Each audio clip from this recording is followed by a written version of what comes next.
Of course, two sisters, Jessica and Sylvia, are proud carpenters. They started practicing the profession by default, but today are very excited at their choice to save a family business, EduCrafts Furniture. I tell their journey on today's story of hope by first interviewing their father, Enoch Edu Teko. Even before he completed secondary school, Enoch Edu Teko knew the exact career to pursue: woodworks.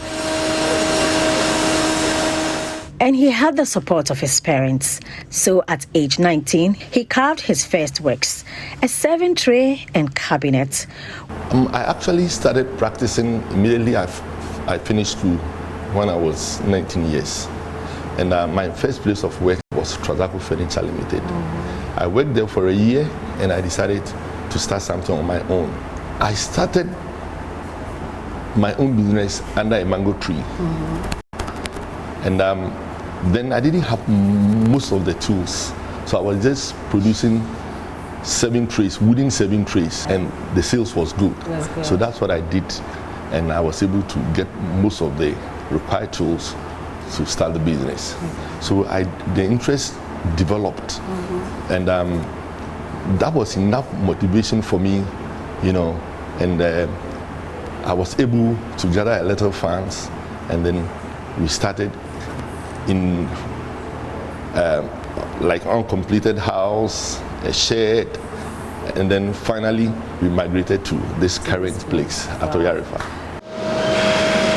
With over 3 decades experience, Mr. Teko has happily and freely trained over 400 youths and students with the skills gained.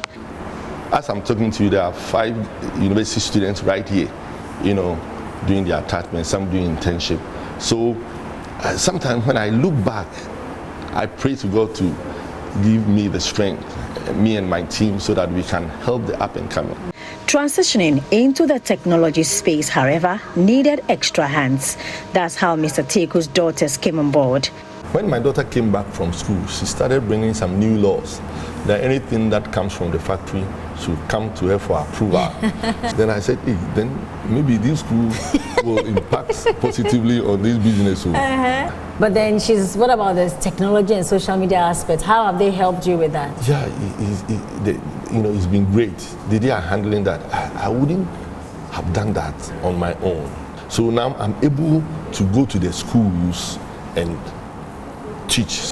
I've trained over 300.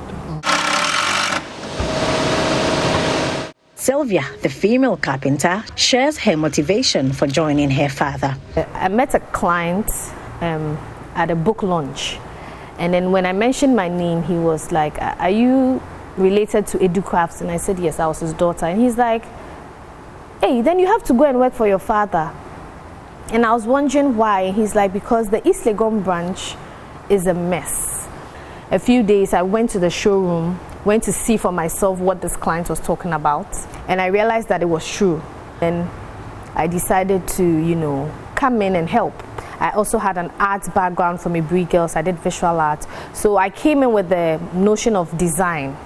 So that was my approach. And I used to work with the bank and an insurance company later on in life. Her sister, Jessica, then explored a new venture when clients began to demand for them. With time, the customers kept coming back for more. They kept asking, oh, if you provide us with bed, can you have someone help me with my setup? Can you help someone, give me curtains here and there? And I was like, oh, okay, so then there's a gap. Yeah. So why don't I make this an easy shopping experience for the clients? So then I came up with, okay, EduCrafts curtains. I could actually do this and make the drapery such that it's nice to fit the aesthetics of the client's space.